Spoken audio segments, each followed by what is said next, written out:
Aula passada foi compartilhado com vocês uma aula com os slides completa. Eu abri hoje à tarde o fórum, tá bom? E tá tudo mais completo ali com os slides. Não tenham medo, viu, pessoal, dos slides muito grandes, tá? Aula com muitos slides, esse tipo de coisa, porque ou você vai ler um texto muito grande, né? Ou você vai ler parágrafos de um slide que não é tão grande quando a gente compara com um texto, né, de 10, 15, 20 páginas, né, até mais. Então, eu procuro detalhar um pouquinho mais no slide. Eu também acho que para apresentações, slide muito cheio não é uma boa ideia. Eu acho ruim também. Mas nesse caso da aula da semana passada, da aula de hoje, que já está compartilhado com vocês, eu tive que colocar algumas palavras a mais, algumas frases a mais, porque era necessário para explicar essa ideia para vocês. Eu sempre trago para vocês uma perspectiva diferente da gente pensar em história, né? E então, quando a gente pensa, a gente tenta mudar um pouco, eu falo até acrescentar um pouquinho mais sobre o que a gente já sabe sobre história, quando a gente fala história colonial, história do Brasil. E como o nosso foco aqui é sempre sociedade, formação social e histórica, né, do Brasil, é importante que a gente tenha esse raciocínio, né, de como isso se constituía, a gênese, né, como foi o processo de produção desse mundo, desse processo civilizador que a gente chama hoje de Brasil, né? Então, na nossa aula, no primeiro slide aí, na capa, tá? Sociedade Colonial e Independência, né? Deixa eu só confirmar aqui se é essa aqui eu peguei para vocês mesmo. Eu salvei duas. Então, aula 7. Isso. É isso mesmo. Os objetivos da aula, então, né? É o que está naquela apresentação que eu vou colocar para vocês mais tarde. Né? Entender o processo de construção de conceitos históricos e suas representações em seus determinados tempos. E aí o tempo é no plural mesmo, tempos. Né? Quando a gente analisa uma palavra, uma forma de pensar, uma forma de dizer algo que foi criada naquele determinado tempo, ela tem um significado naquele tempo. Tá? E pessoal, eu vou precisar muito da atenção de vocês, muito mesmo, tá? Porque uma das coisas que eu sei que eu estou preocupado com vocês também, com as entregas que eu sei que vocês têm que fazer, né? Tem as minhas também, que eu sei que não são poucas, né? Eu não sei se vocês perceberam nas últimas aulas que eu coloquei, eu tenho diminuído um pouquinho os textos para vocês, tenho colocado vídeos para vocês, né? Então, por que não aproveitar o máximo possível o momento da aula, né? O que vocês ouvirem, o que vocês pensarem sobre a aula. Então, assim, as impressões da aula, as anotações da aula, do nosso conteúdo da aula, vai contar como parte da nossa atividade, tá bom? Dessa aula. Eu vou tentar reduzir o máximo possível, mas no mínimo bom, para que vocês tenham uma entrega que seja significativa para o aprendizado de vocês, dessa aula, desse conteúdo de hoje. E claro que eu vou dar um prazo para vocês entregarem isso, tá bom? Vamos lá então. Entender então o processo de construção de conceitos, a gente vai aprofundar um pouco na aula de hoje, a gente fala um pouquinho disso nas aulas, né? Nossa, hoje vou dar um exemplo para vocês. Compreender o conceito do termo Brasil, entre aspas, né? Entre o século XV e XIX. E aí Brasil está entre aspas, por um sentido que deve existir, um sentido em que, né, Brasil é um conceito também. E como eu coloquei no primeiro objetivo, entender a origem do conceito. né, de tempos diferentes. Ou seja, há 3 séculos, 300 anos atrás, a palavra Brasil era um conceito, ela tinha uma representação. No século XXI, ela tem uma outra representação, né? Então, a palavra tem um sentido, a gente vai aprofundar isso. Por isso que eu coloquei entre aspas, tá? Não é que não existe, não. Mas é porque a gente está problematizando a palavra, tá? Identificar as mudanças sociais pós-independência, pelo menos um pouquinho do que representou a independência, do que ela pode trazer para a gente, certo? E rastrear sentidos, rastrear, ou seja, vamos buscar, vamos procurar o melhor possível, né, sentidos do século XIX que são anacrônicos para os dias de hoje. Então hoje a gente vai ver um pouquinho sobre alguns termos da historiografia. Todo mundo pode ser um pouquinho historiador, não tem nenhum problema, não precisa ser formado em história, desde que a gente saiba e entenda as metodologias da história. Vai ser legal isso, certo? Vamos lá então. Aqui eu coloquei a capinha para vocês, no próximo slide, que é a América Portuguesa e o Imaginário, né? Imaginário. Existe uma história do imaginário, viu, pessoal? Historiadores, alguns gostam muito disso, eu particularmente gosto, né? Ou seja, você pensar o imaginário construído séculos atrás, né? Boa noite, Neive, Gutenberg, Daiane, Beatriz, quem não dei boa noite, Kátia, todo mundo, Ronan, vamos aí. Vamos lá. Deixa eu dar uma olhada no WhatsApp aqui rapidinho. Tá bom, por enquanto está meio parado aqui. Ótimo, tranquilo. Vamos seguir a atenção aqui. Próximo slide. Então, o que significa Brasil? Não quis desrespeitar Brasil com B minúsculo, né? Foi uma provocação mesmo, porque realmente era escrito assim, né? O que significa Brasil? Se a gente estivesse no século XVIII, não teria nenhum problema isso, né? Nenhum problema. Então, seria bem tranquilo mesmo, certo? Então, o que significa Brasil? Há muito tempo atrás tinha um outro significado, né? Brasil, brasileiro, era um adjetivo, tinha um outro sentido, né? Então, a gente vai colocar aqui algumas perguntas problematizadoras, que é muito importante. Eu acho essa aula uma das mais importantes da nossa disciplina, né? Porque a gente trabalha a problematização de conceitos. Então, eu preciso muito da reflexão de vocês. Vamos lá, então. Vou fazer uma série de perguntas, né? Qual era a ideia que se tinha do Brasil, ou melhor dizendo, né, América Portuguesa, entre os séculos XV e XVIII? Qual era a ideia que tinha disso aqui? Quando eu falo Brasil com B maiúsculo, para você saber que a gente está falando disso aqui, que a gente mora, certo? Mas qual era a ideia de Brasil naquela época? O que significa Brasil em meio às estruturas do sistema colonial português? A gente fala isso, né? Na última aula a gente falou muito disso, né? A gente não estuda muito bem a história do Brasil colonial. A gente estuda a história administrativa da América Portuguesa, da gestão portuguesa, né? Ora, quando você viaja para o Rio de Janeiro, quando você viaja para Salvador, quando você vai no centro histórico dessas cidades, o que você vai ver ali? A história do Brasil? Sim, a gente trata comumente assim, né? Mas, na verdade, aquelas construções todas, aquilo tudo, remete muito mais a uma história de uma gestão portuguesa europeia nas nossas terras, né? Nessa terra aqui que a gente chama de nossa hoje em dia. É isso aí, Tailine. Século XV e XVI, a palavra Brasil tinha um outro significado, né? Vamos lá.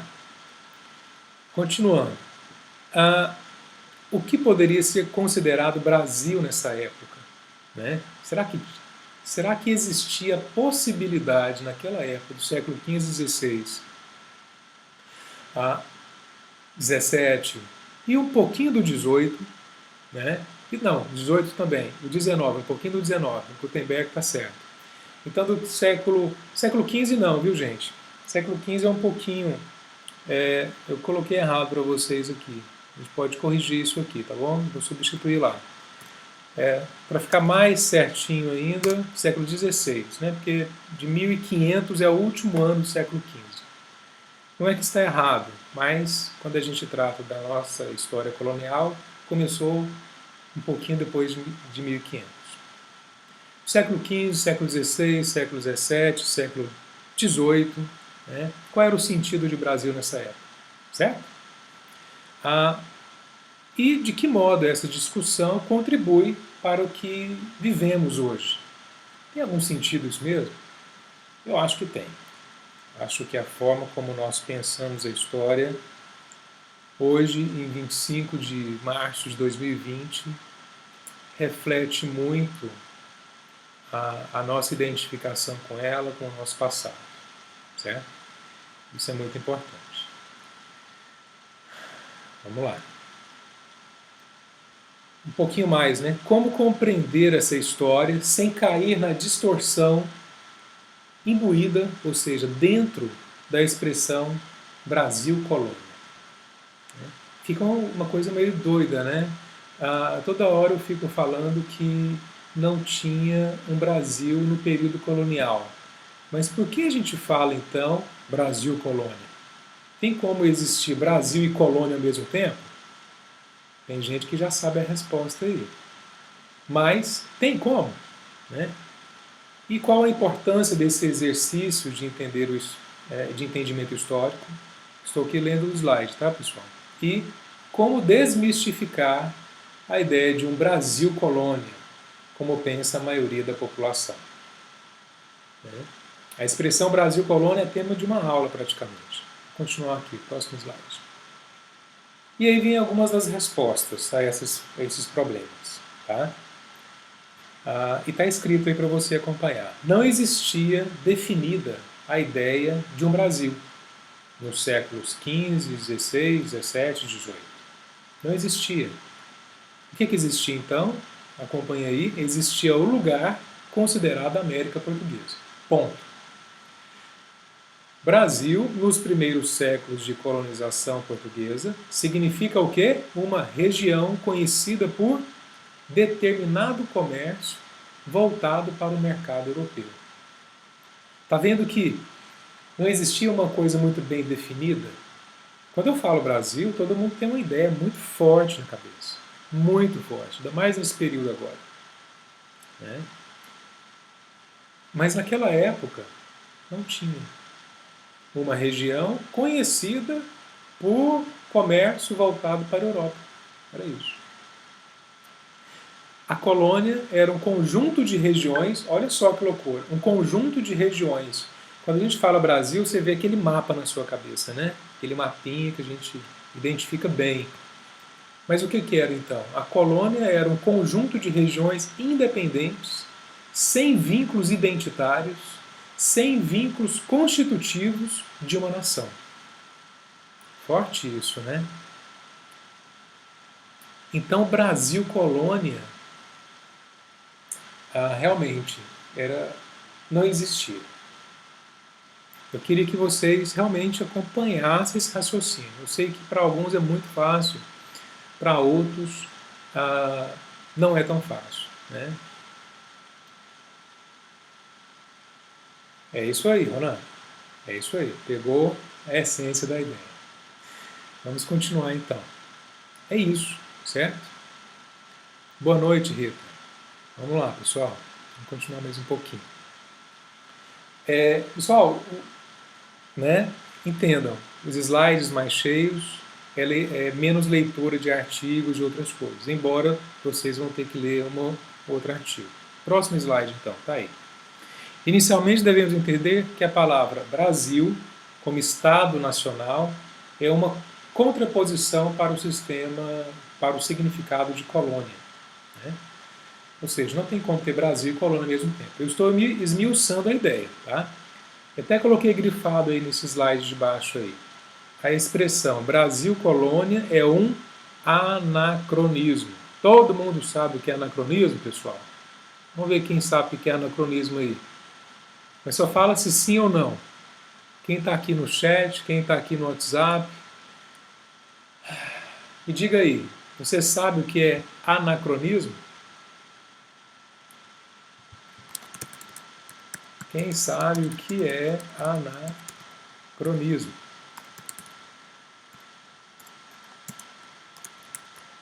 Responda sim ou não. E aí? Daqui a pouco a gente vai ver isso. Vou pesquisar. Não precisa. Você vai achar tanta explicação, Rita, que eu acho que vai até complicar um pouquinho. Mas pode procurar. Mas não demora muito, não. Olha só. É uma coisa que a gente faz muito, né? Infelizmente. A forma como a gente aprende história tem hora que eu acho que não ajuda muito em uma reflexão mais profunda sobre o entendimento de história. Não só quando falam de Brasil. Ó, tem algumas pessoas que sabem. Beleza. Ah, e aí eu comento aí para você acompanhar no texto. Infelizmente, até hoje, a maior parte da população aprende que durante o período colonial existia um Brasil, como acredita ser hoje. Né? Esse Brasil com identidade nacional, o qual a maior parte da população acredita ter existido, né, só viria a ser constituído após o fim da fase colonial. Por isso o nome Brasil com B maiúsculo, B maiúsculo, B maiúsculo, com o significado de país, não faz sentido algum nesse período anterior, até o processo de independência de 1822. Pessoal, eu não sei se vocês perceberam, mas quase toda a aula a gente fala de um mesmo tema de formas diferentes. Né? Não é que nós estamos sempre parados no mesmo lugar, não. É porque essa disciplina ela quer construir uma ideia de formação social que ela tem várias partes, entendeu? Por isso é importante. Né? Vamos ver o que a Kátia encontrou. Consiste em atribuir uma época ou a uma personagem ideias e sentimentos que são de uma outra época. É justamente isso. E a gente faz muito isso. E o exemplo clássico disso é aquela perguntinha. Lembra daquela pergunta? Quem descobriu o Brasil? Então, hoje, vocês, maravilhosos, maravilhosos, já sabem que essa pergunta é errada. Né? É uma pergunta anacrônica. É uma pergunta que não é muito bem aprofundada historicamente. Né? Não quer dizer que não existiu a história dos descobrimentos. Existe. Mas a pergunta, quem descobriu o Brasil, você já percebe agora que tem um probleminha dentro dela. Né? Vamos continuar então. Próximo slide. E aí tem até um desenho, né, que eu fiz para vocês. Eu ia fazer uma aula com movimento e tal, mas olha só. Você está vendo aí o desenho aí, a associação da colônia à nação gera confusão. Né? E aí, se a gente for seguindo o desenho, né, tá aí colônia, século XV, XVI, XVII, XVIII, né? Aí vai para formação, nação, Brasil, né? E o anacronismo é você pegar esse conceito de Brasil e jogar ele lá na colônia de novo. Esse é o problema. Por isso tem um xizinho aqui. O anacronismo é esse movimento histórico de um conceito do século XIX, Brasil-nação, lá atrás, uma época de colônia. Aí não dá certo. Não bate muito bem. Mas o que isso contribui? Para começar, muda tudo. Muda tudo. Toda a ideia que você vai ter agora, próxima vez que você for estudar história, por seu prazer, por seu hobby, que você gosta de estudar, nossa disciplina vai passar e você vai continuar estudando, né? É importante que você sempre tenha esse posicionamento, de entender esse período, certo? Então, vimos o desenho aí. Isso. Ronan colocou... Ronan tá... Bora lá. Pessoal, se o link cair, né, se essas coisas acontecerem, vocês podem avisar aqui, mas é isso aí, Kátia. Hoje a gente faz muito isso, né? Tem muita gente ganhando dinheiro com isso, tem muita gente manipulando muitas pessoas com isso. E aí a gente poderia citar vários exemplos, né? Tem muito movimento aí embasado nisso. Bora lá. Então, como era essa colônia? Né? Próximo slide. A colônia era um território muito fragmentado. Né? Uma população pulverizada, dificuldade de vínculos com o território, né? As pessoas não se identificavam, a palavra Brasil não representava, então, uma entidade política, administrativa, que se autodenominava como Estado, com E maiúsculo, né? Não possuía corpo social. Estou falando de sociedade, nossa disciplina fala de sociedade, né? Formação social, não é? Então não tinha corpo social, político, linguístico, nem estético que poderia definir um país. Né? Ou seja, a maior parte da sociedade colonial não tinha noção de um Estado. Isso aqui não foi constituído para ser um Estado. Né? Próximo então. Então, para cada tempo, um sentido diferente. Né? A palavra e aí tem alguns termos conceituais. Né? As palavras possuem sua própria história. Né? Não conhecer a história de determinadas palavras limita o entendimento sobre determinado assunto e seus significados ao longo do tempo.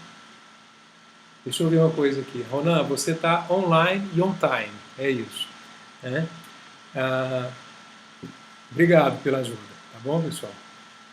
É esse slide que nós estamos aí. Eu não numerei dessa vez os slides, né? Tá vendo? Fez falta. Vamos seguir aqui então, o próximo.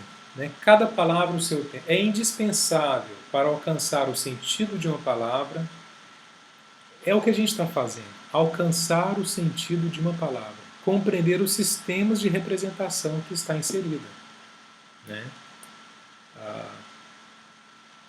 Existem vários exemplos para isso. Né? Determinadas formas de tratamento em determinados lugares onde nós estamos, ela tem um significado. Às vezes, numa roda de conversa, uma palavra tem um significado. Né? Às vezes, quando você fala publicamente, ela pode ter um outro significado. Isso tratando do mesmo tempo. Né? E se tratando de história e sentidos muito anteriores a uma palavra, a gente tem que ter mais cuidado ainda. Né? Então, compreender o sentido de uma palavra, como exemplo, Brasil, é vital para conhecer o cenário histórico em que foi empregada pela primeira vez e conhecer suas mudanças ao longo do tempo. Próximo, cada palavra o seu tempo, compreende o significado da palavra na história e entender o que seus autores pretendiam no passado. O entendimento que temos das palavras reflete o nosso tempo. E a palavra em questão agora é o nome do nosso país, Brasil.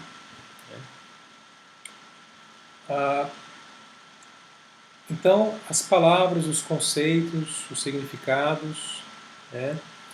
O conceito de uma palavra, gente, ela é carregado de história, né? Muito carregado. O conceito é um conjunto de significados atribuídos a uma ou mais palavras de um sistema. A palavra Brasil ela já existiu de diferentes formas. Hoje você conhece com uma só, mas ela já existiu com outros significados. A gente vai ver alguns exemplos daqui a pouco. Ou seja, um conceito possui um sentido histórico. O conceito é parte da história a ser analisada. Para a gente ter uma ideia, né? Esse desenho aí que está aí para vocês verem no slide, né? É uma pintura da Tarsila do Amaral, só que ela não tem essas manchas brancas não, viu? Né? Quando ela fez essa pintura, tinha todo um movimento, né, de valorização da arte brasileira, e aí ela escreve Pau-Brasil, né, no meio da bandeira do Brasil, uma forma de evidenciar essa valorização do que nos nos representou e nos representa historicamente. Mas quando eu mancho a bandeira, eu dou um outro significado. Eu estou dando um outro sentido a ela. Né? Dar sentido a uma palavra ou a alguma imagem, né, são representações de um momento, certo? As imagens fazem muito isso com a gente. Né? Os meios de comunicação são muito fortes nisso. Quando você pega, por exemplo, a imagem e rasga uma bandeira, né, então isso tudo tem um significado muito forte. Né? A gente tem que entender esse movimento, então, que é histórico, que ele é intencional, ele não é por acaso. Pessoal, só uma pausa aqui. O pessoal do grupo conseguiu baixar os slides da aula? Conseguiu? Tá? Só para perguntar, saber um pouquinho, porque ver se o pessoal está conseguindo acompanhar. Eu estou naquele slide agora que diz quando o Brasil não é Brasil, não era Brasil. Primeiro, tá? E aí tem alguns exemplos, né? Tem alguns exemplos aí. A primeira citação do nome Brasil está no livro de Duarte Pacheco Pereira, de 1505, 1508, chamado Esmeraldo Cito Orbis. E a palavra Brasil, ela estava em um texto de um mapa da Europa. Não era bem aqui. Né? Já existia essa palavra também. Um outro exemplo, o nome Brasil não era um consenso. Se mesmo para os portugueses, Brasil, Brasis, terra dos papagaios, terra de Gonçalo Coelho e outros, terra de Veracruz também. Né? Ambrósio Fernandes Brandão escreveu Diálogos das Grandezas do Brasil. Hoje eu estava lendo esse documento, se você escrever na internet, você acha ele original, né? no século XVII, se referindo à província do Brasil, conhecida pelo nome América. Nosso primeiro nome foi muito mais América do que o sentido de Brasil que você tem hoje. E Brasil ou América são construções discursivas históricas, claro. Né? E a gente sempre tem que estar atento para isso.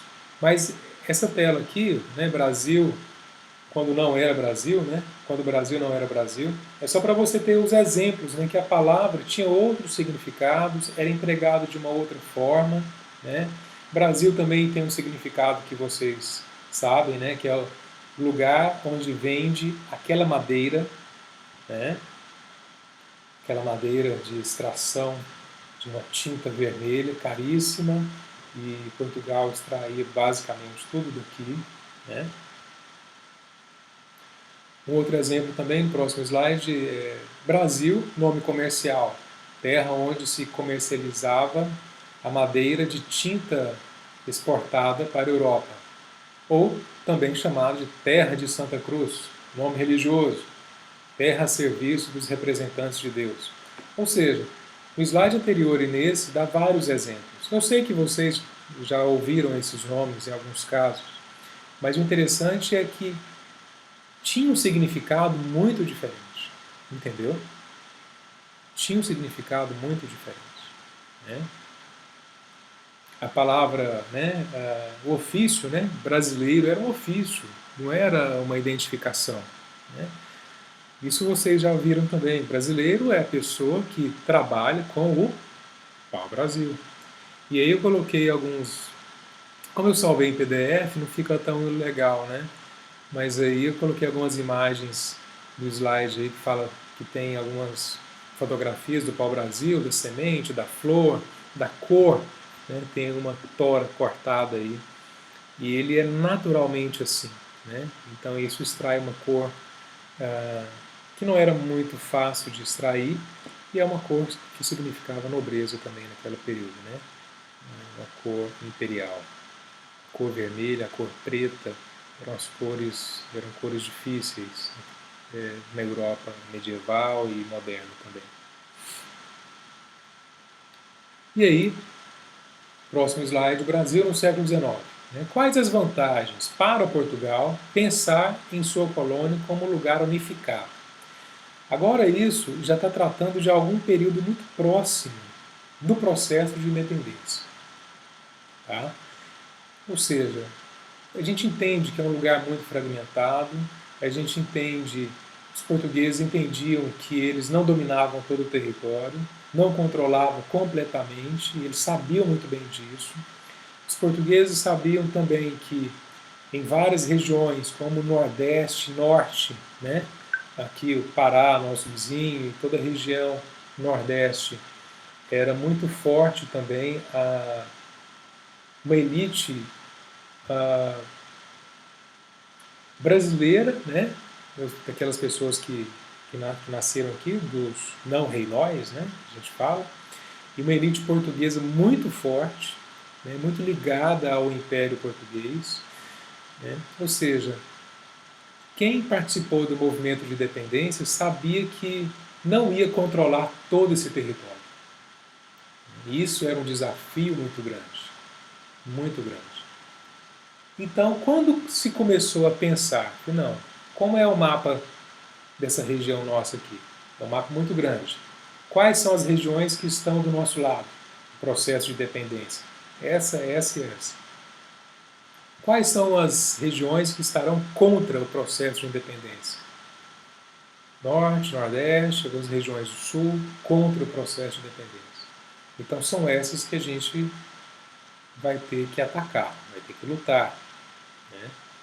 E aí, nesse slide está colocado assim. No âmbito político-administrativo, inicia a noção ou reconhecimento de um lugar, em meio a todas as divisões existentes.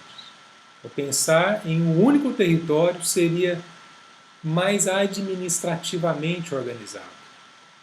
Até porque é o tamanho de um continente. O Brasil, então, passa a ser visto como a união do conjunto de colônias portuguesas na América. Olha que loucura! O tanto que era forte a ideia de separação, de desagregação completa do nosso território. Totalmente desconfigurado como a gente conhece hoje. No próximo, a ideia de unificação complementava e restaurava a ideia de um império português. A América Portuguesa era a principal colônia portuguesa, ainda mais depois do início da extração do ouro. Então a ideia de uma colônia dividida em diferentes partes só veio acabar no século XIX. Lembra quando a família real veio para o Brasil? Quem lembra do ano? 1800 e... Coloca aqui. Sem pesquisar. 2, 1800 e... Vamos ver se está prestando atenção.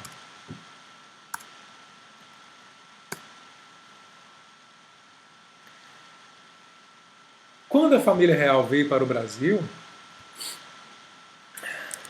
Tá bom.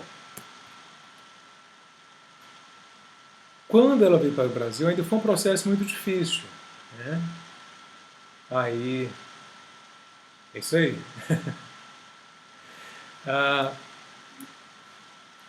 Veio para o Brasil com a gestão e a administração de Dom João VI, depois de Dom Pedro, né, I, ou seja, Dom Pedro I só veio depois da independência. Né? Todo esse processo era muito difícil de pensar essa colônia desarticulada. Né? Vinícius, olha só, Vinícius, só para voltar um pouquinho. O processo, então, de pensar que a colônia toda poderia ser algo unificado só veio no século XIX, tá? Somente no século XIX. Ou seja, século XIX é 1801 em diante, certo? Eles olhavam para o mapa e sabiam que toda aquela região ela não era unificada, né? Ela não seria unificada. Então isso seria difícil de administrar. Imagina só, você declarar a independência de uma região gigantesca como é a nossa e saber que, por exemplo, as regiões ali do estado da Bahia, Sergipe, Alagoas e Pernambuco seria contra você. Imagine se você tivesse um país desse, essa região como um país vizinho, entendeu? Seria muito mais difícil administrar. Né? E era a região mais rica da colônia também. Por mais que a região do ouro fosse extremamente rica, né, a região do Nordeste era rica e ligada a Portugal. Essa é a diferença. Né? Eram duas elites diferentes. Né? A elite do Sudeste, que tinha maior apoio ao processo de independência, e a elite do Norte e Nordeste, que era muito mais vinculada a Portugal. Isso por razões muito fáceis de entender também, né? Porque era a parte mais antiga da colônia, é um processo que começou, que levou muito mais tempo, né, para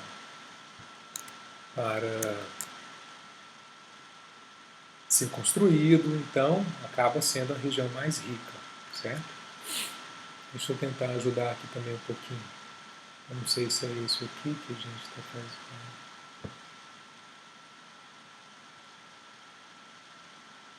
Só uma pausa aqui, gente.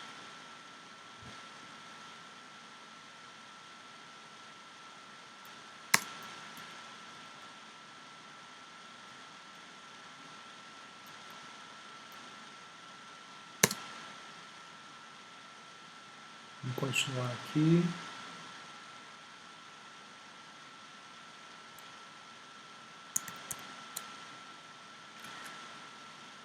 Aqui. Achei. Não sei se vai ficar visível para vocês. Ficou, né? Ok. Cadê? Só para acompanhar o slide, tá? Que a gente está nesse aqui, ok? Aqui. Certo. Tá chovendo aí, Gutenberg? Aqui tá só fechado. Vamos lá. Continuando aqui então. E aí no próximo mapa tem aí uma prévia, né? Esse mapa ele não é o melhor mapa para mostrar para gente, mapa do século XIX, né? Mas você vê que não é bem o mapa que você conhece hoje. Parece bem, parece bastante, mas não é tão parecido assim, né? Esse mapinha aqui, ele está bem diferente do que a gente conhece, né? Olha só, não está tão parecido, né? Quando a gente olha para ele, a gente vê que tem algumas partes aí que estão um pouco cortadas, que não está muito parecido com o que a gente conhece. Né? Ou seja, eram as divisões da colônia. Né? Era inconcebível e incompreensível pensar em um único estado, uma região toda fragmentada como essa. Tá? Houve épocas que essa região aqui da Piauí, Ceará, era uma região praticamente única. Né? Engraçado que a Bahia ela tem um formato muito parecido com hoje, né? Isso aqui já foi muito mais integrado, viu? Muito mais. Porque existem muitos mapas e eu não quis pegar todos para vocês. É só para você entender que era uma região fragmentada em regiões com monoblocos muito maiores. Né? Então não existia nenhuma pretensão fazer da América Portuguesa uma região independente de Portugal. Sequer existia a ideia de um Brasil, como pensamos, com o pensamento hoje, antes do processo de independência. Nesse desenho que você vê no WhatsApp aí, você percebe isso. Né? Então, a independência foi um processo complexo, de muitos lados, convergentes e divergentes. Né? Geralmente, toda nação que surge em processo de independência trata o tema com importância central. Todas as nações das Américas tratam o tema com importância central na sua história.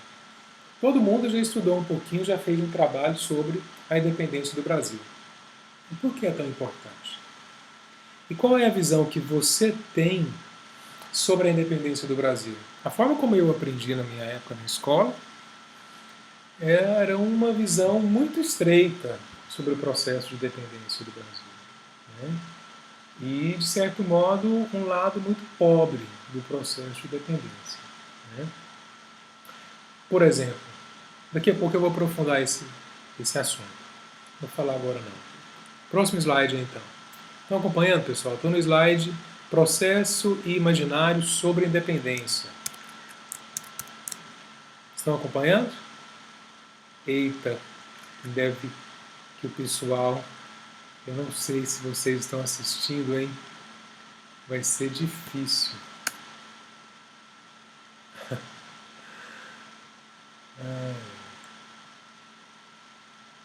Não é esse aqui não. Estou tentando pegar as imagens que eu estou utilizando aqui, mas eu acho que eu vou me confundir e vou acabar atrapalhando. Então tá bom, sim, né? Beleza. Então, a forma como a gente fala sobre o nosso processo de dependência hoje define muito a noção que a gente tem sobre a nossa história. Beleza, Kátia, Daiane, Bárbara, ok, Gutenberg, bora lá. Daqui a pouquinho acaba. Isso, obrigado, porque minha tela está tão cheia. Se eu mostrar como está minha tela aqui para vocês, não está fácil. Olha só para você ter uma ideia. Aqui. Nessa hora eu gostaria de ter um computador maior, né? Aí, tá vendo? Computador pequeno não ajuda nessa hora. Bora lá. A interpretação que nós damos sobre o nosso processo de dependência e o processo histórico dessa formação é bem interessante também. Porque como lidamos com a nossa história tem muito a ver com como lidamos com o nosso presente. Né?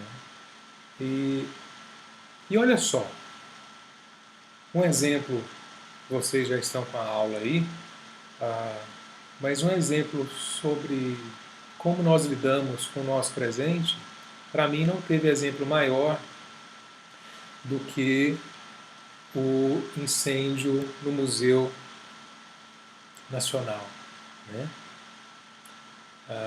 do Brasil. Na verdade, esse slide tem várias figuras, né, esse slide ele tem várias fotos que mostram dentro do Museu de História do Rio de Janeiro, e pegou fogo, né? Coisa horrorosa. Eu acho que a forma como nós lidamos com a nossa história tem muito a ver da importância que a gente dá a ela. Quando você vê um museu daquele tamanho pegando fogo, é muito triste, né? Porque o cuidado que a gente tem com a nossa história está muito ruim, né? Eu não sei se vocês conhecem o Museu Paulista, ou também chamado Museu do Ipiranga, lá em São Paulo, na cidade. É lá onde está o grande quadro, né, um painel gigantesco do Pedro Américo.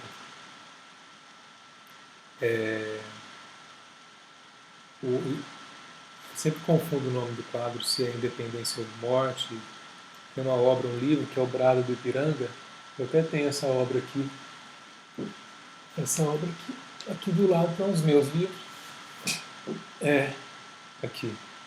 O Brado do Ipiranga.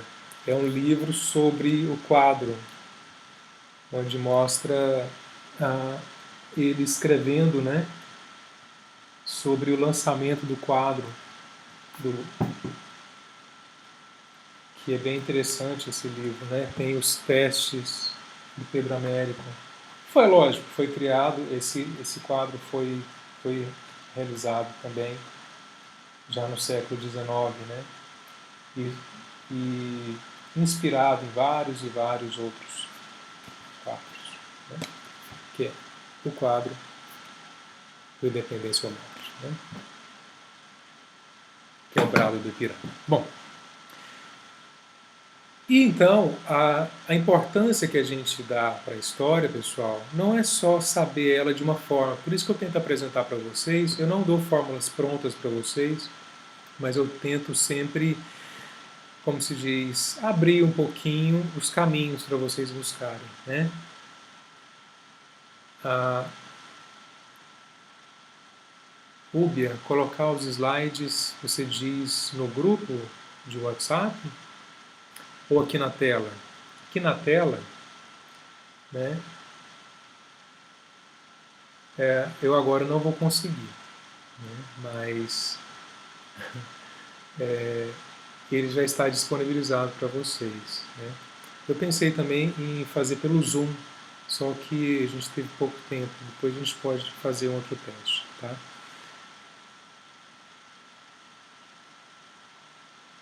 Isso, vamos lá no Museu do Rio, viu, Ronan? Vamos sim, vamos lá, e aí a gente vai ajudar a reconstrução dele, porque falta muito ainda para arrumar esse museu, viu? O pessoal lá está com dificuldade.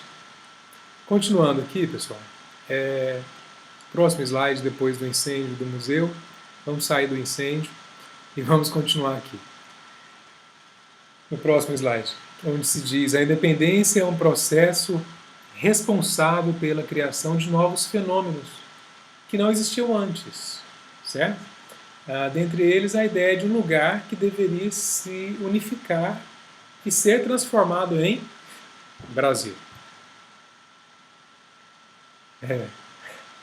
Já mandaram tantos milhões para lá, até agora nada, viu, Gutenberg? Voltando aqui, não mudou por completo toda a realidade, né? A gente sabe que é até uma das críticas que a gente aprende, né? Mas teve um processo de dependência, mas a vida das pessoas continuaram a mesma? Claro que continuou a mesma. O que você acha que aconteceu quando proclamaram a República? A vida das pessoas continuaram as mesmas. O processo de mudança de um país, ou de uma colônia virou país, claro que demora décadas e décadas, né? É claro que a população ficou alheia a esse processo? É claro que ela ficou alheia a esse processo. Agora, as pessoas que promoveram o processo de dependência não eram alienados, não eram pessoas ignorantes, como quero dizer, alienadas, certo? Não eram ignorantes, eram pessoas extremamente inteiradas, não só com a gestão da colônia, como com as relações internacionais. A gente está tratando agora de um século, século XIX, em que o mundo que a gente conhece hoje, pelo menos geograficamente, é muito parecido, pelo menos conhecido como era antes, certo? A gente já está falando de uma Europa toda constituída praticamente, tirando ali a região da Itália. Nós estamos falando de uma França bem constituída, uma Inglaterra bem constituída, uns Estados Unidos bem constituídos, né? Ou seja, países importantes do Ocidente e influentes economicamente, muito bem constituídos, né? Está falando de um processo em que não foi fácil politicamente, um processo de independência no século XIX. Né? Então, no primeiro momento não mudou muito, né? Nas primeiras décadas não mudou muito, mas o que mudou? O que é importante? E você pode notar para essa aula. O que mudou, o que é importante, é que começou a se pensar essa região. Começou a pensar isso com uma ideia unificada. Foi aí, pessoal, que começou a pensar a identidade, a identificação. Entendeu? Foi em 1822 que nasceu a sua nacionalidade. Você que é brasileira, quando você escreve lá brasileira, brasileiro, nasceu aí, no 7 de setembro de 1822. Então, não mudou muito, né? E por isso dizer que o termo independência do Brasil também é um anacronismo. Você entende isso muito bem agora. Entende? Não tinha Brasil para ficar independente. Ou seja, o que ficou independente foi a colônia. Né? Ou seja, existe a independência da América Portuguesa que se tornou Brasil. Pessoal, Santana está perguntando onde é que estão os slides. Santana, vamos encontrar os seus slides. Agora. Cadê? Vou mandar agora para você. Bora lá. Vou mandar os slides para o Santana. Isso. Vamos ver se chega aí para você agora. Tá no grupo. Se pudesse mandar pela live aqui, ia ser legal, né? Mas eu acho que ainda não. Santana, tá aí. Beleza. Tranquilo. Eu vou só mostrar o slide que eu estou aqui para vocês lerem comigo, que eu sei que o nível de atenção vai diminuindo, o pessoal vai cansando, normal. Santana, ó, nós estamos nesse slide aí, tá lá na frente, depois dos mapinhas, tá? A independência é um processo responsável pela criação de novos fenômenos. É isso aí. E aí lá no final existe então a independência da América Portuguesa, que se tornou Brasil. Beleza, próximo. Já vamos sair desse aí. E aí tem alguns slides aí que é para chamar a atenção de vocês, tá? Lembrem, o modo como analisamos o passado é um reflexo do nosso presente. Beleza.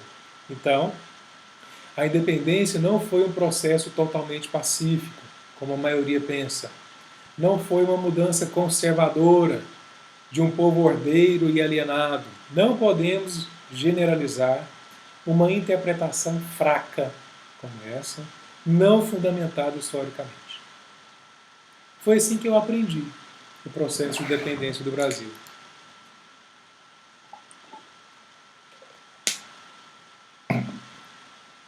Uma luta de partidos conservadores, de partidos liberais, de partidos novos, tudo farinha do mesmo saco, que mudou para controlar o país de acordo e somente com suas mãos, deixando a população alienada. Pessoal, toda revolução, tá?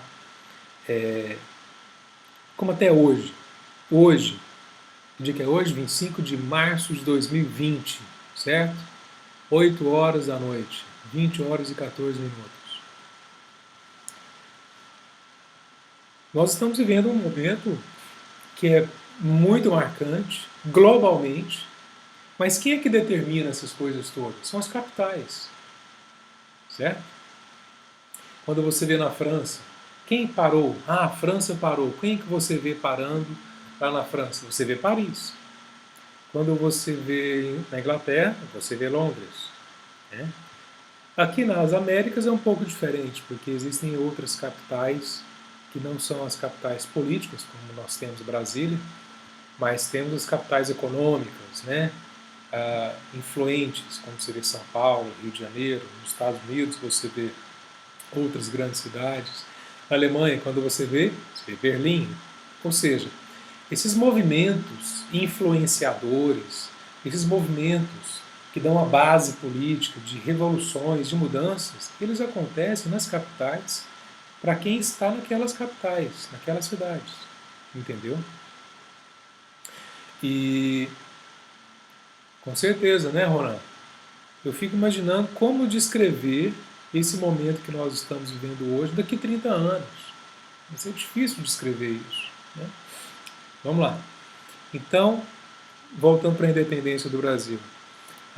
Não foi, então, um movimento pacífico de uma população alienada, distanciada. Muito pelo contrário. Né? Foi um movimento político muito forte, muito interessante, que trouxe muitas mudanças para um lugar que era chamado de colônia. Aqui não era Brasil.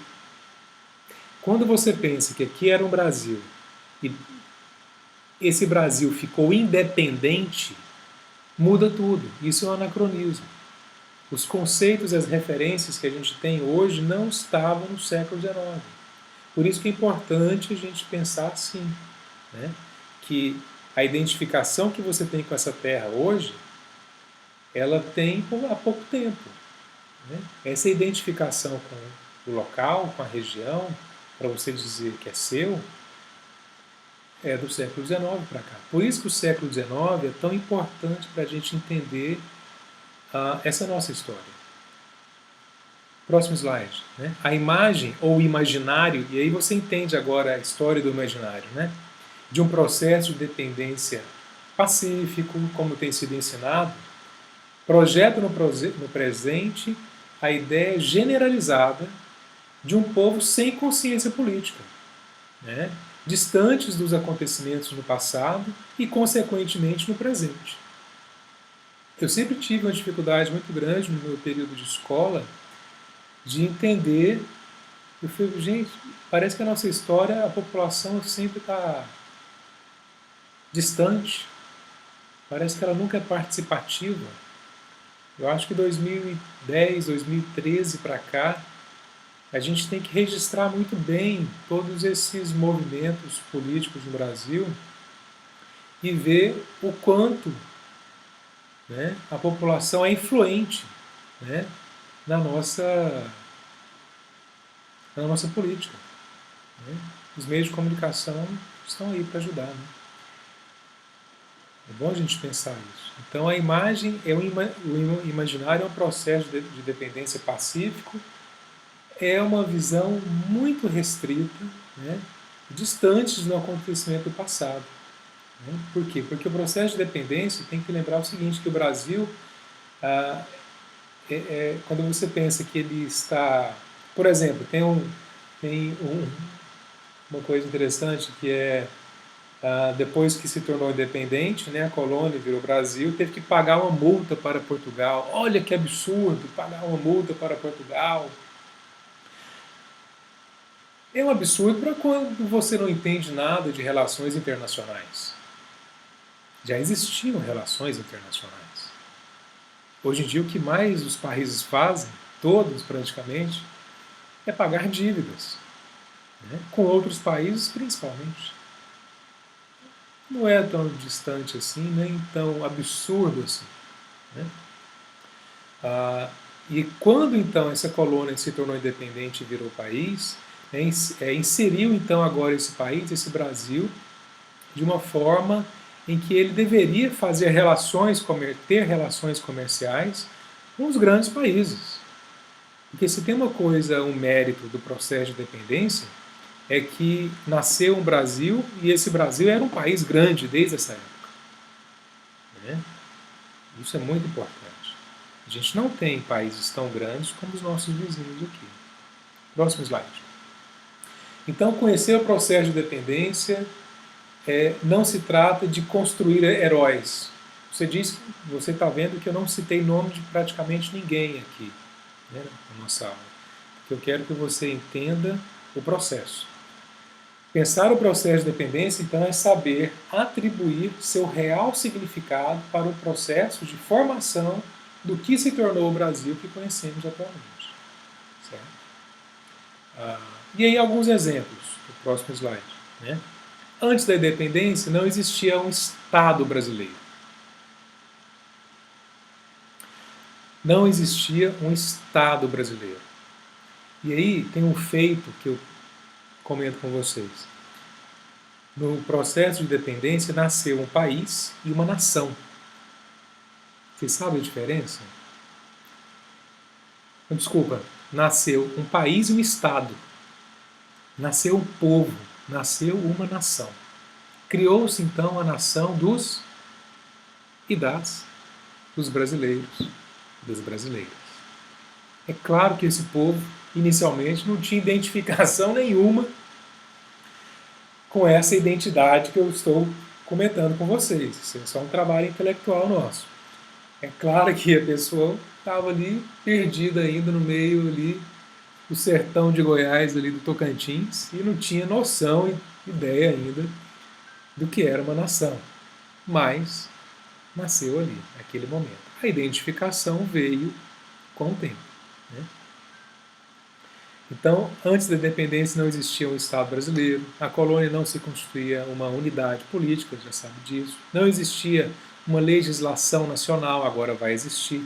A palavra nação, às vezes, a gente não dá valor a ela. Mas quando você diz que depois do processo de independência passou a ter uma legislação nacional para os advogados de plantão aí, que a gente tem na nossa turma, sabe o quanto isso tem um valor significativo e civilizatório. Primeira coisa, quando você cria um Estado, você tem que criar uma Constituição para ele. As regras para você viver nele. Né? Não existia um sistema eleitoral, não existia um exército próprio para a proteção de um território, a Guarda Nacional depois também.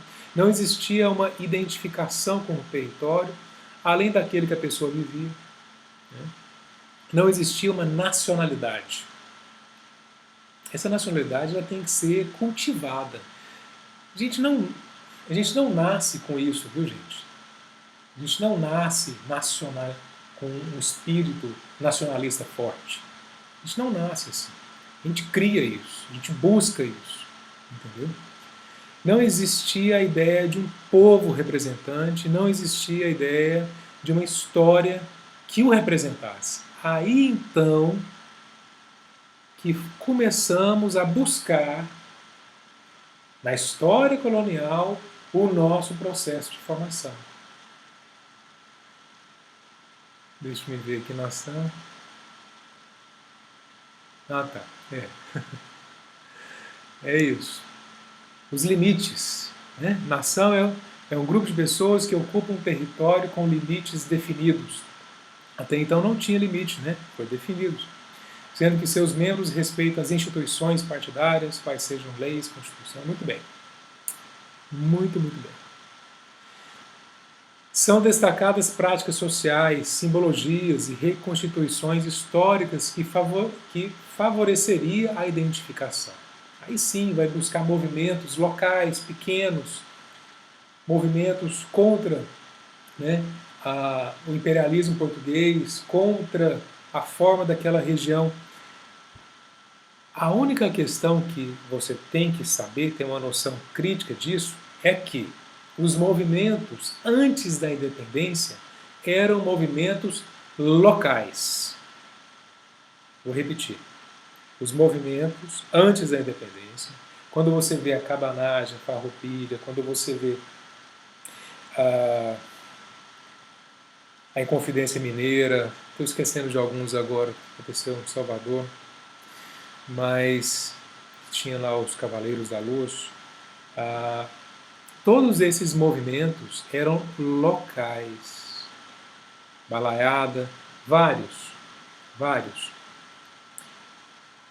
Todos eles eram locais, entendeu? Eles lutavam por alguma independência. Nenhum desses movimentos locais, e aí vai ficar fácil de você entender agora depois dessa aula, nenhum desses movimentos locais foram pela independência do Brasil. Até porque Brasil, esse mapa, não existia. Ficou fácil de entender agora, né? Não estou querendo tirar o mérito de nenhum movimento. Por favor, não é nada disso. É porque muitas vezes nós aprendemos que muitos desses movimentos locais eram movimentos de independência de toda a colônia. Não é, nunca foi. Talvez o mais famoso que a gente, pelo menos na minha época, a gente fazia trabalho disso também, né? Era a Inconfidência Mineira. Né? A Inconfidência Mineira foi um movimento local, de uma elite riquíssima, influente, né? Que queria uma independência administrativa da gestão, porque não aguentava os impostos. A ideia que você tem de Inconfidência Mineira ser um movimento de independência de toda a colônia foi criado 100 anos depois da independência, mas isso é outra história. Não vou falar agora, senão vai confundir. Tá? Na época, 1789, 88, que é o período da independência, da Inconfidência, foi um movimento local também. Né?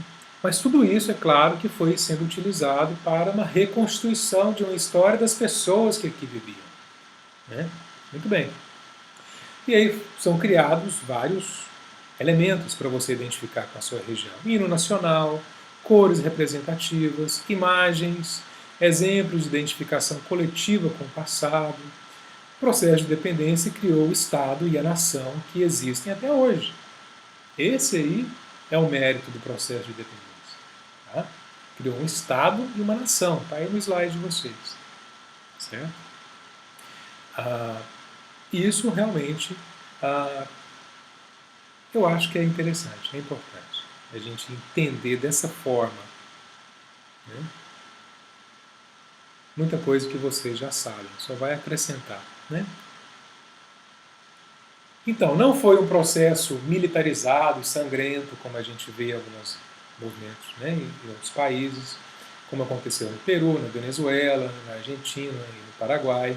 Nem por isso o Brasil, que agora existe, deixou de ser um país passou a ser um país pacífico, né, tranquilo, muito pelo contrário. O século XIX é um século pedreira, né, com muitos conflitos locais que não são fáceis. Né.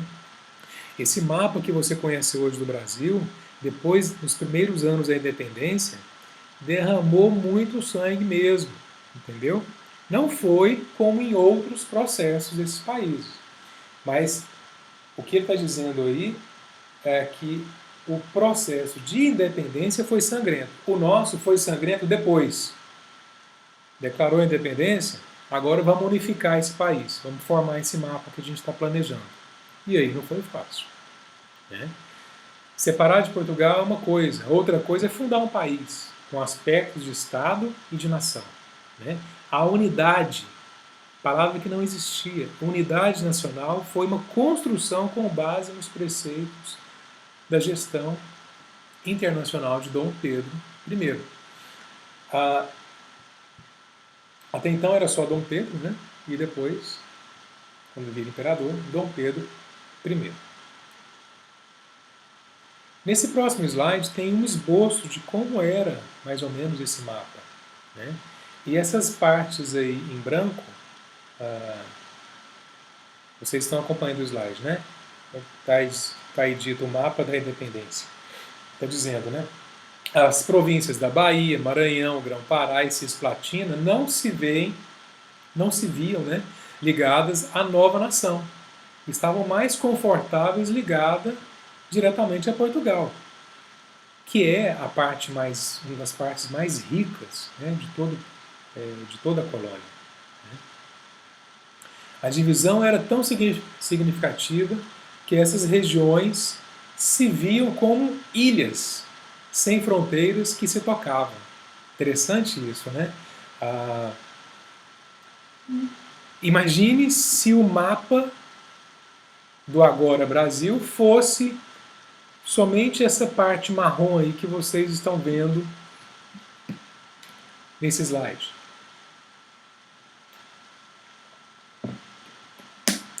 É quase impossível você pensar isso, eu sei. Mas tenta ali tampar aqueles pedacinhos ali, aquele parte mais branco ali, que é do Grão-Pará, da Bahia. O mapa do Brasil seria esse outro formato aí, entendeu? Uma parte maior, parte mais estreita, depois alarga de novo. Essas regiões, elas tiveram que ser conquistadas. Né? E com esse novo exército que se formava. Certo? O próximo slide diz, né, a não adesão dessas regiões fez Dom Pedro I forçar, com o uso do exército e mercenários, a integração do Grão-Pará, da Bahia e da Cisplatina. Né? Eram regiões extremamente lucrativas, produtoras de riquezas, e importava e exportava e com alta densidade demográfica. A região da Bahia era uma região riquíssima, de uma elite muito ligada a Portugal. Não é à toa que, quando você vai em Salvador, lá tem a igreja com mais ouro no Brasil. Quando você vai lá em Ouro Preto, né, que é a antiga Vila Rica, que é a capital do ouro ali na região da colônia, você vê igrejas belíssimas, maravilhosas, cada uma mais rica que a outra, né? Mas eu já fui lá 2 vezes, 3 vezes, em muitas igrejas, obviamente, lá em Ouro Preto. Mas a igreja mais rica, maior, com mais ouro, está lá em Salvador, que é a igreja da Ordem Terceira de São Francisco de Assis. Que você chega lá e vê o maior exemplo de barroco que você pode imaginar, né? Barroco colonial, fortíssimo. Então, eram regiões muito ricas. E por que o Grão-Pará era tão rico assim, era, né? Você imagina. A gente não fala muito disso. Na verdade, o processo de colonização, que foi mais urbanizado, começou ali em Belém muito forte.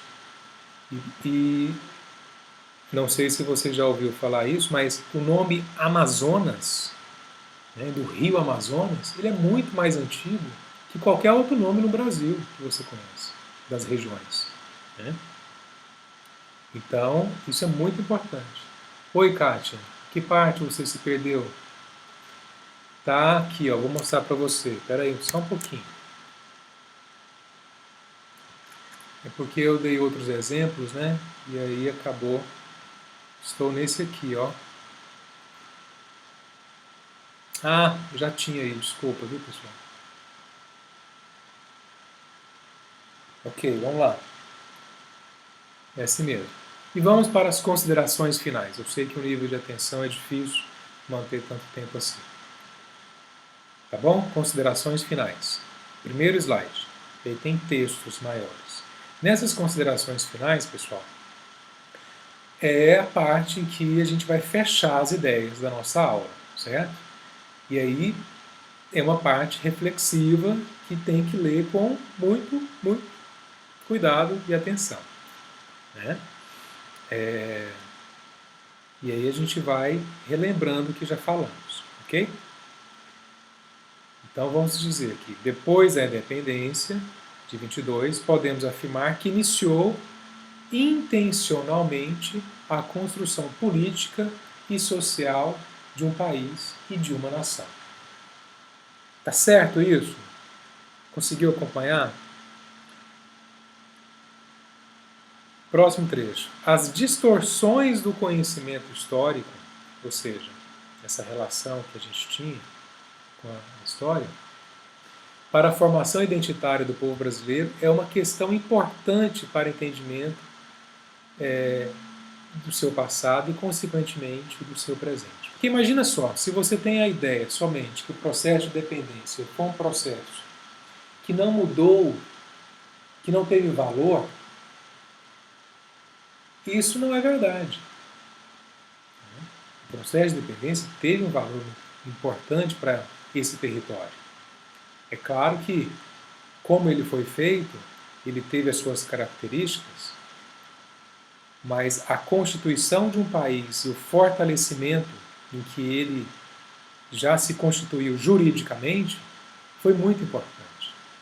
A presença internacional que o Brasil tem desde essa época sempre foi importante. Tá? Continuando lendo aqui a última parte. O conhecimento das bases e ideologias sobre o processo de interpretação e formação histórica da América Portuguesa e do Brasil é um exercício constante para termos uma visão mais ampliada e crítica sobre o nosso passado. A produção histórica ela tem as suas bases ideológicas, ideologizadas, certo? E quanto mais a gente as conhece, mais a gente tem uma segurança da nossa história, certo? E essa segurança nos faz bem, porque você sabe de onde vem cada explicação, né, como isso pode contribuir para a sua ideia enquanto brasileiro, enquanto brasileira, né, na sua identificação com o seu território. Se você tem uma identificação ruim com o seu país, é porque você não conhece muito bem a sua história, certo? A gente tem uma história de grandeza, tem uma história de importância muito forte, e isso é significativo para a formação do eu, né? Próximo. Conhecer a história não é simplesmente querer se identificar com ela, mas tentar buscar conhecer todas aquelas que a constituíram, pois participaram e contribuíram para o nosso presente. Por exemplo, não muda em nada a minha relação com a história quando eu aprendo que a Inconfidência Mineira, Tiradentes, aquelas figuras que a gente tem, né, na nossa história, não foi pela independência de toda a colônia. Isso não mancha de forma alguma a relação e o entendimento que eu tenho sobre esse processo. De forma alguma, né? Eu acho que só esclarece.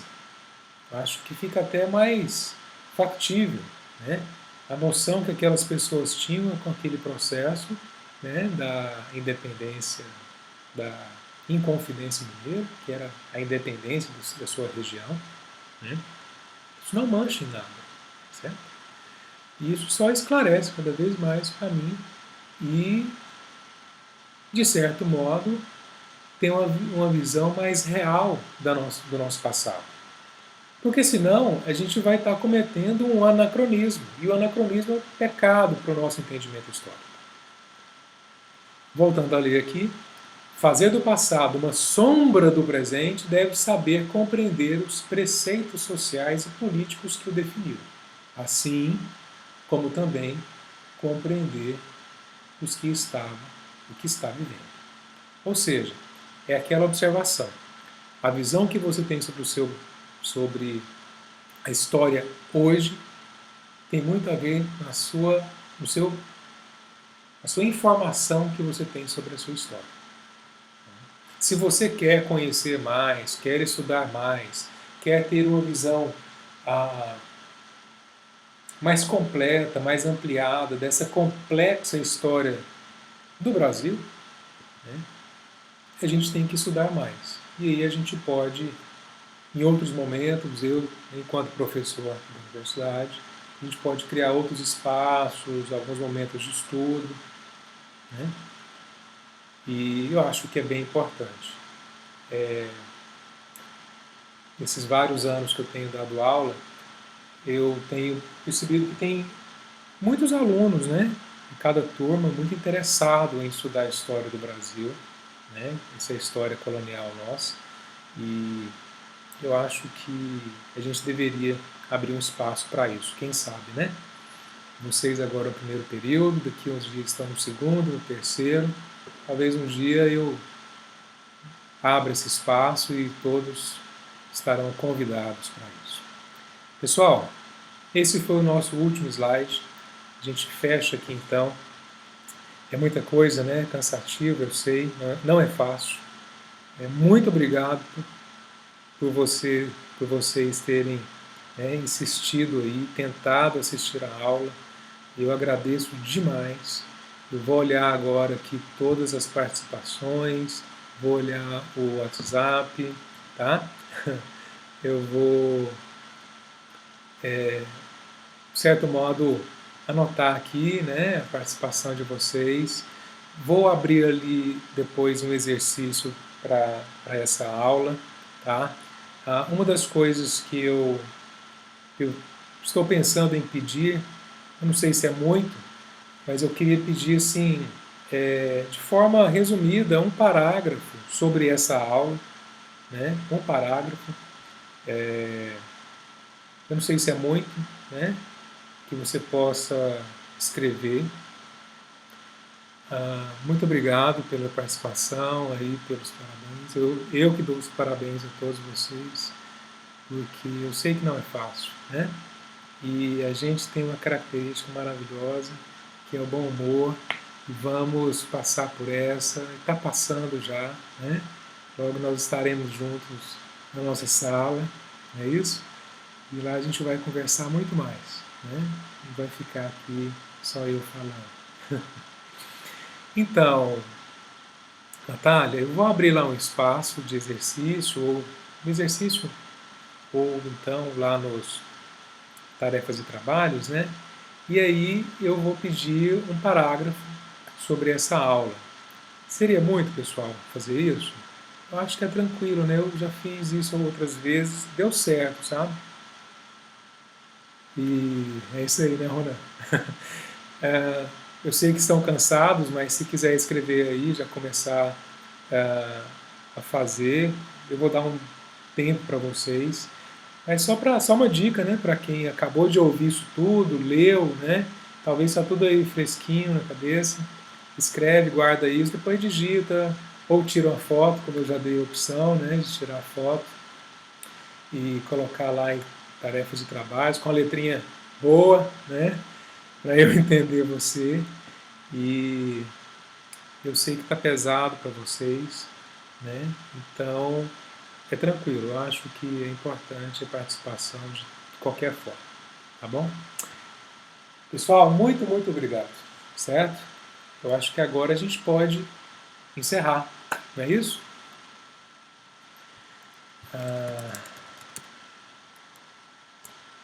Boa noite, certo? Eu vou encerrar a transmissão. Grande abraço. Tchau.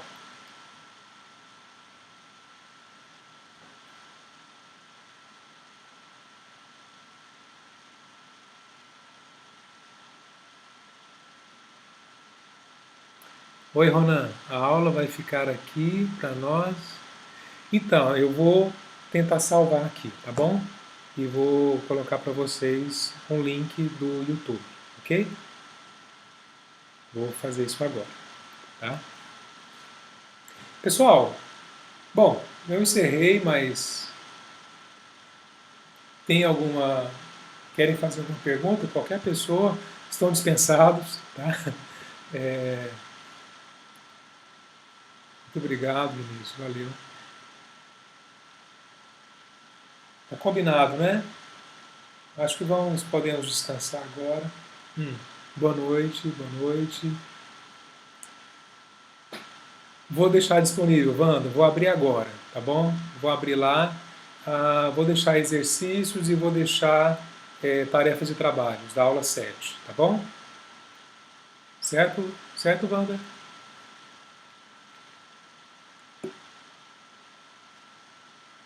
Claro. Tudo bem, Raíza. Tudo bem. Tchau, Beatriz. Então é isso, pessoal. É coisa está aqui também no WhatsApp. Beijo, abraço. Hã? Ok. Boa noite. Baby, Renan, Daiane, Wanda. Um abraço.